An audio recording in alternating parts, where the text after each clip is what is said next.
दोस्तों नमस्कार। बड़ी प्लानिंग है तो तैयारी भी बड़ी है। और इस बड़ी तैयारी और बड़ी प्लानिंग का मतलब सिर्फ और सिर्फ पश्चिम बंगाल के चुनाव, इस देश के भीतर चुनाव आयोग के जरिए एसआईआर, या फिर महात्मा गांधी को लेकर सीधा हमला, बिल्कुल नहीं। बात तो उसके आगे की उस राजनीति की है जिसमें अब हार मिलनी नहीं चाहिए।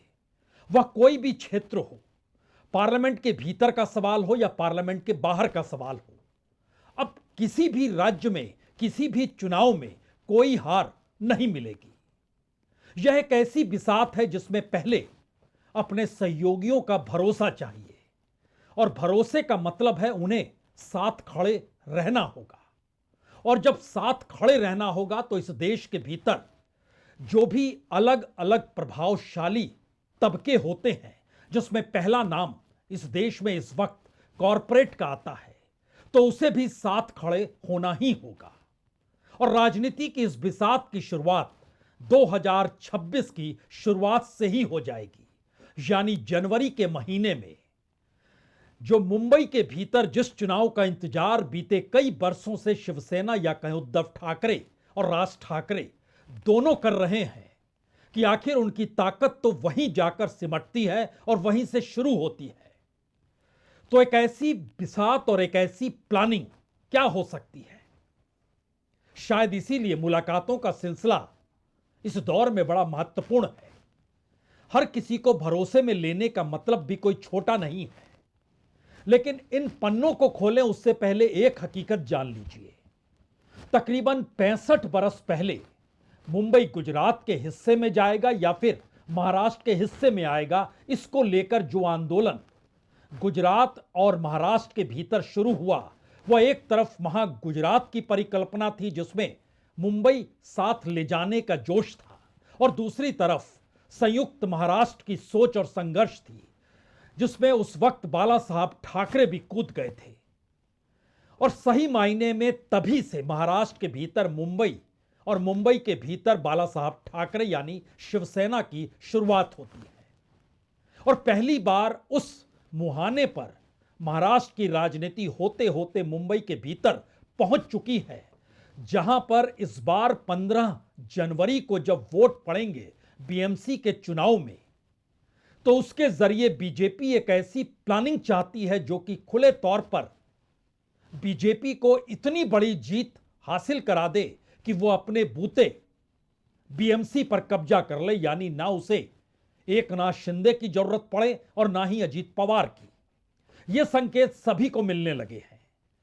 लेकिन जो तैयारी होगी कैसे, और उसके आसरे जिस लड़ाई की शुरुआत 1960 में एक फैसले के तौर पर आई थी कि मुंबई महाराष्ट्र के हिस्से में जाएगा, उसके बाद से यह सवाल देश के भीतर उन गुजरातियों के सामने जरूर उठा था जिनके अपने बिजनेस और धंधे का रास्ता मुंबई से होकर जाता था। और आज भी इस देश के भीतर आर्थिक राजधानी मुंबई ही है, और मुंबई की राजधानी होने का मतलब इस देश के तमाम कॉरपोरेट्स के हेडक्वार्टर्स जो दुनिया के अलग अलग हिस्सों में होंगे, लेकिन उस देश के भीतर मुंबई ही वो जगह है जहां पर इस देश के 500 से ज्यादा कॉरपोरेट्स के हेडक्वार्टर मौजूद हैं।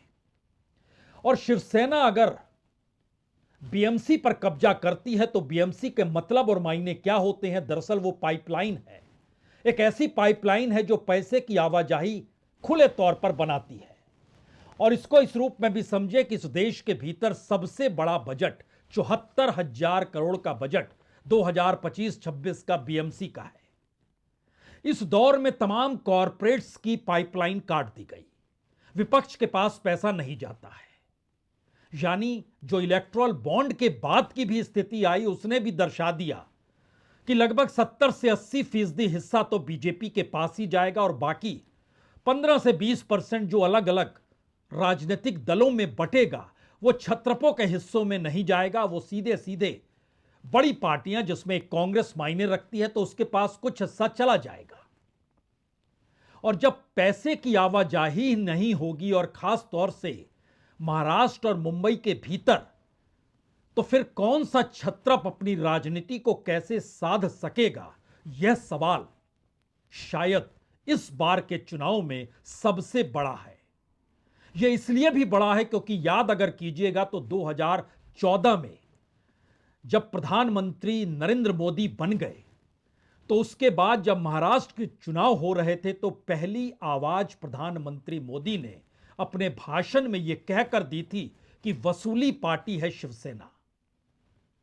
और उसके बाद की परिस्थिति तो सबके सामने है, शिवसेना टूट गई, एकनाथ शिंदे अलग निकल गए, उसको कैसे मैनेज किया गया ये सारी कहानी हर कोई जानता है। लेकिन भविष्य की कहानी क्या कहती है और कौन सी बड़ी तैयारी के साथ किस बड़े प्लान की तैयारी है और बीएमसी चुनाव उसका ट्रिगर ही क्यों है। बीएमसी चुनाव दरअसल विपक्ष की एकता को बांट रहा है। बीएमसी चुनाव दरअसल इस देश के कॉरपोरेट को चेतावनी दे रहा है, अब पैसा इधर उधर बिल्कुल नहीं। बीएमसी चुनाव के परिणाम तय करेंगे कि दरअसल इस देश के भीतर अब छत्रपों की राजनीति नहीं चलेगी। और इन सब के बीच बीजेपी को पता है कि दरअसल केंद्र में वह 240 सीटों पर टिकी हुई है और उसके साथ चंद्रबाबू नायडू और नीतीश कुमार की बड़ी भूमिका है जो सहयोगी के तौर पर मौजूद है। इसीलिए पिछले दिनों का मतलब बीते 4-5 दिनों के भीतर चंद्रबाबू नायडू से अमित शाह की मुलाकात, नीतीश कुमार की मुलाकात अमित शाह के साथ और फिर प्रधानमंत्री मोदी के साथ मुलाकात। इस मुलाकात के जरिए एक भरोसा दोनों को दिया गया, दोनों की सत्ता बरकरार रहेगी, दोनों की सत्ता को कोई छुएगा नहीं। और एक भरोसा और आश्वासन चाहिए क्योंकि यह सवाल लगातार बड़ा हो रहा है। इस देश के भीतर केंद्र जो भी पहल करता है उसमें चंद्रबाबू नायडू और नीतीश कुमार को खलनायक के तौर पर विपक्ष रखने से चूकता नहीं है और उनके अपने वोट बैंक में सेंध लग जाए इसका प्रयास भी करता है, क्योंकि बीजेपी अपने तौर पर अपने वोट बैंक को बाखूबी जानती है। तो क्या पहला बड़ा राजनीतिक प्रयोग बीएमसी चुनाव में बड़ी प्लानिंग के साथ होने वाला है? राज ठाकरे और उद्धव ठाकरे मिल रहे हैं 20 बरस के बाद। उसके साथ साथ शरद पवार चाहते हैं कि विपक्ष एकजुट रहे। समाजवादी पार्टी ने भी दस्तक दी शरद पवार के साथ और उद्धव ठाकरे का दरवाजा यह कहकर खटखटाया सभी को एक साथ रहना होगा। लेकिन जो निकाय चुनाव आए उस परिणाम ने कांग्रेस को एक हवा दी और कांग्रेस अपने बूते चुनाव लड़े, यह मैसेज उसके भीतर से निकला। लेकिन उसमें एक सवाल था कि क्या वाकई महाराष्ट्र की राजनीति में जो दलित समुदाय की भूमिका है और उसमें प्रकाश अंबेडकर की पार्टी और रिपब्लिकन पार्टीज के वो तमाम धड़े जो बीजेपी के साथ नहीं खड़े हैं उनको भी साथ ले लिया जाए और एक नए तरीके की लामबंदी की जाए। लेकिन मैसेज पैसे का है, मैसेज कॉरपोरेट का है, मैसेज पूंजी का है और मैसेज अब किसी भी चुनाव को नहीं हारने का है। शायद इसीलिए पहली बार जब महाराष्ट्र के भीतर चुनाव को लेकर शिवसेना अब यह कहने से चूक नहीं रही है, दरअसल यह पूरी हवा पैसों की है। लेकिन पहले चंद तस्वीरों को देखिए। चंद्रबाबू नायडू और नीतीश कुमार दिल्ली में किस तरीके से आकर अमित शाह से मुलाकात करते हैं।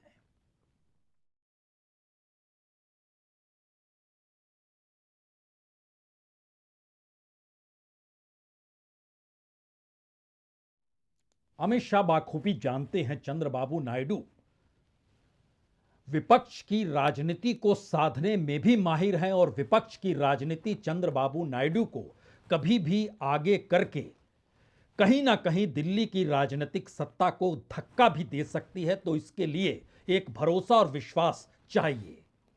तो जो चीजें चंद्रबाबू नायडू को चाहिए वो दी जाएंगी। नीतीश कुमार के साथ जो पूरा का पूरा हिजाब कांड हो गया उसको लेकर भी उन्हें भरोसा दिलाया गया, आप पद पर बरकरार रहेंगे, आप चिंता मत कीजिए, लेकिन हमारे भरोसे के साथ खड़े रहिए। और यहीं से शुरुआत होती है कि अब होगा क्या। जनवरी के महीने में बीएमसी के साथ साथ जो अलग अलग 29 नगर निगम के चुनाव होने हैं उसमें मुंबई है, पुणे है, ठाणे है, नागपुर है, नासिक है, लेकिन सबसे महत्वपूर्ण कहीं ना कहीं बीएमसी है। क्योंकि बाला साहब ठाकरे की लेगेसी को लेकर चल रहे उद्धव ठाकरे और राज ठाकरे और उद्धव ठाकरे की राजनीतिक पहचान को अगर खत्म करना है तो फिर शाह का प्लान बड़ा है। इस प्लान के दायरे में आप कह सकते हैं ऐसा तो नहीं है। जिस लिहाज से विधानसभा चुनाव के परिणाम आए, 80% से ज्यादा स्ट्राइक रेट बीजेपी की रहती है। उसी तरीके से जो चुनाव नगर निकाय के हुए उसमें भी उसका स्ट्राइक रेट कमोवेश उसी तर्ज पर है। पैसा जितना बहाया गया उसके बाद कुछ बचता नहीं है। तो फिर शिवसेना खड़ी हो तो कैसे खड़ी हो? तो क्या यह मौका ऐसा है जिसमें शिवसेना को पूरे तरीके से हाशिए पर ले जाया जाए? लेकिन मुंबई के भीतर का एक सच तो है कि शिवसेना का एक अपना वोट बैंक है जो विधानसभा चुनाव में भी नजर आया, जो हारने के बावजूद भी उसके पक्ष की स्थितियां मजबूत थी। अगर आप उसे एक क्षण के लिए परखें तो यह जरा समझने की कोशिश करनी होगी कि इससे पहले 2017 में बीएमसी के इलेक्शन हुए थे, तब शिवसेना 84 सीटों पर जीती थी, बीजेपी 82 सीटों पर जीती थी, कांग्रेस 31 थी, एनसीपी 9 थी, एमएनएस 7 थी, समाजवादी पार्टी 6 थी। शिवसेना और बीजेपी के बीच तब तक तालमेल बरकरार था, लेकिन पिछले विधानसभा चुनाव में दोनों के दो अलग अलग रास्ते हो चुके थे और उस रास्ते के मद्देनजर बीजेपी को जितना परसेंट वोट मिला, शिवसेना को जितना परसेंट वोट मिला, वह इस लिहाज से महत्वपूर्ण है कि डगमगाई चीजें उसके बाद, क्योंकि स्ट्राइक रेट बीजेपी का ज्यादा था, जीत को लेकर परसेंटेज कम था। 27.32% बीजेपी का था, शिवसेना का 28.29% था महाराष्ट्र की राजनीति में, लेकिन उसका स्ट्राइक रेट 50% से भी नीचे आ गया। और यहीं पर बात शुरू हुई कि बीजेपी का वोट ट्रांसफर होता नहीं है। मुख्यमंत्री उसके बावजूद भी उद्धव बनना चाहते थे, शिवसेना ने नहीं बनने दिया। तो विपक्ष के साथ खड़े होकर उद्धव ने अपनी सेना खड़ी की, लेकिन उसे भी दो हिस्सों में तोड़ दिया गया। यह तोड़ने और भटकाने की राजनीति से आगे क्यों नहीं?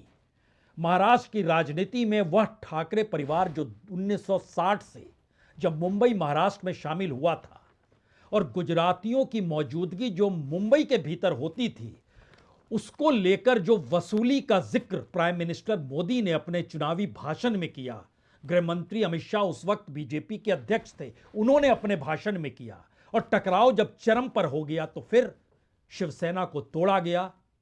अब यह कहानी बहुत पुरानी हो चली है कि उस वक्त इलेक्शन कमीशन की क्या भूमिका थी, सुप्रीम कोर्ट की क्या भूमिका थी, राज्यपाल की क्या भूमिका थी, सारी कहानियां सामने आ चुकी है। लेकिन जब बड़े प्लान और बड़ी तैयारी का जिक्र है तो इसके खुले संकेत कोई दूसरा नहीं संजय राउत दे रहे हैं, जो शिवसेना के हैं।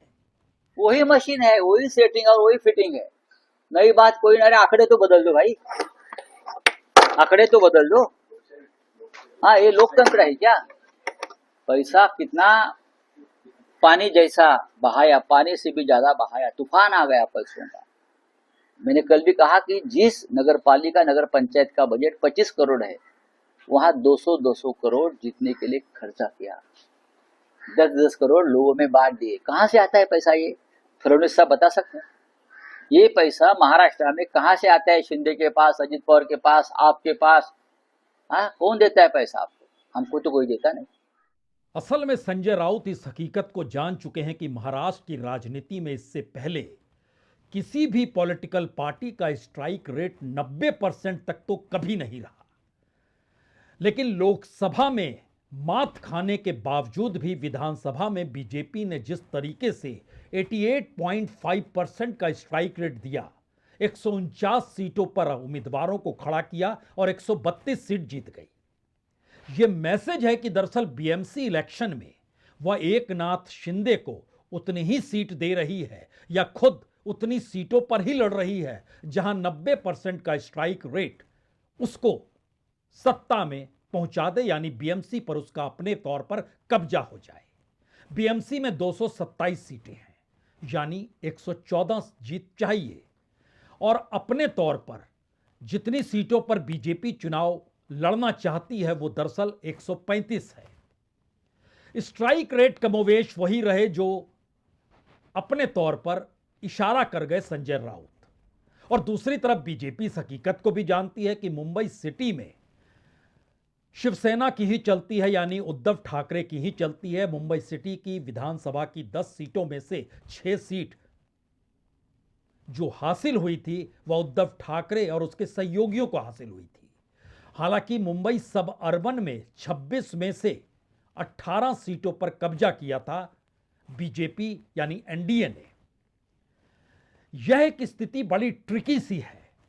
क्या वाकई महाराष्ट्र की राजनीति में इस दौर में जब 20 साल की पुरानी लड़ाई को भूलकर उद्धव और राज ठाकरे एक साथ हो रहे हैं, तब क्या एक बड़े प्लान की तैयारी 3 तरीके से हो रही है?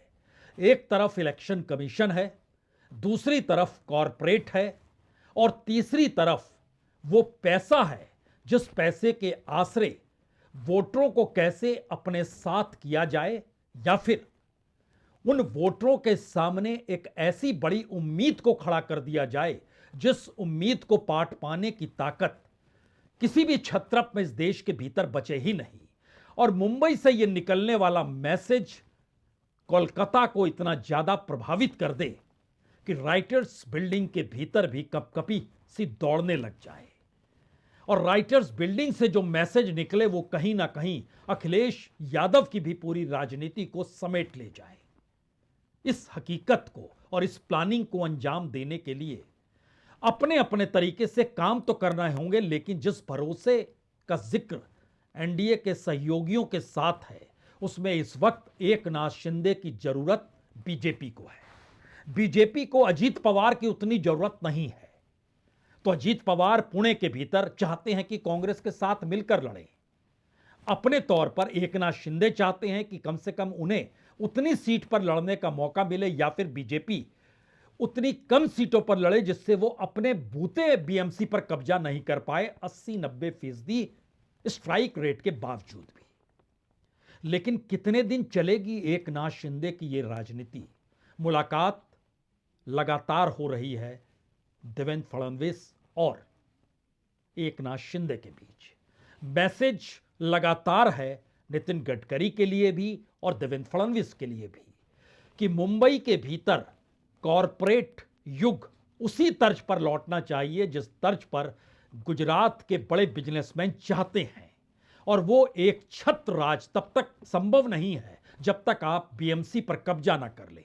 यानी महाराष्ट्र में बीजेपी की सरकार जरूर है, लेकिन मुंबई में बीएमसी पर कब्जे के बाद ही चीजें बढ़ पाएंगी, क्योंकि सब कुछ उसके अनुकूल है और मुंबई शहर पर काबिज होने की जरूरत है।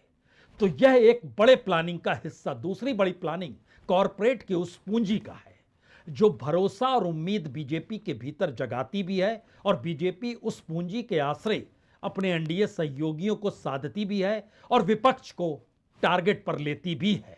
इसीलिए तो यह भरोसा देवेंद्र फडणवीस भी खुले तौर पर अब बतलाने और जतलाने से चूक नहीं रहे हैं। मुंबई में महायुति चलती है, तो महायुति मुंबई में चुनाव लड़ेगी और मुंबई की जनता मोदी जी ने किया हुआ काम, हमारी सरकार ने किया हुआ काम, इसको देखते हुए फिर एक बार मुंबई हमारे हाथ में महानगर पालिका के रूप में देगी, ऐसा मेरा विश्वास है। प्लानिंग बड़ी है तो सोच भी बड़ी रखनी होगी। महाराष्ट्र में एक वक्त जब कांग्रेस की सत्ता हुआ करती थी तब अलग विदर्भ का आंदोलन चलता था।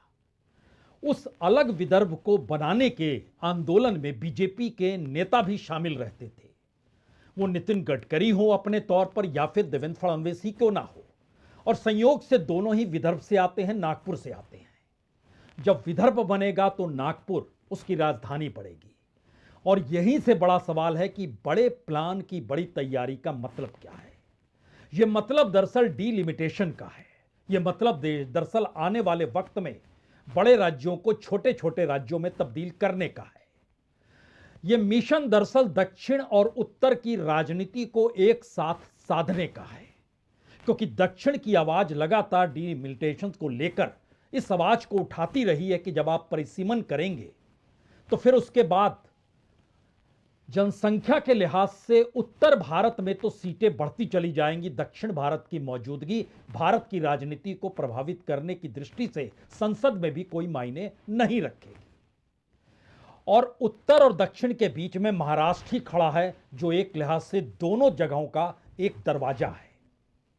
तो महाराष्ट्र की राजनीति में क्या आने वाले वक्त में बड़ा व्यापक परिवर्तन बीएमसी चुनाव के बाद नजर आएगा? यकीनी तौर पर आएगा। बीएमसी चुनाव क्या ममता बनर्जी के लिए एक संदेश है, संकेत है, और सहयोगियों की कतार में खड़े अपने लिए चंद्रबाबू नायडू हो या नीतीश कुमार हो, दोनों के लिए भी यह संदेश होगा? बिल्कुल होगा।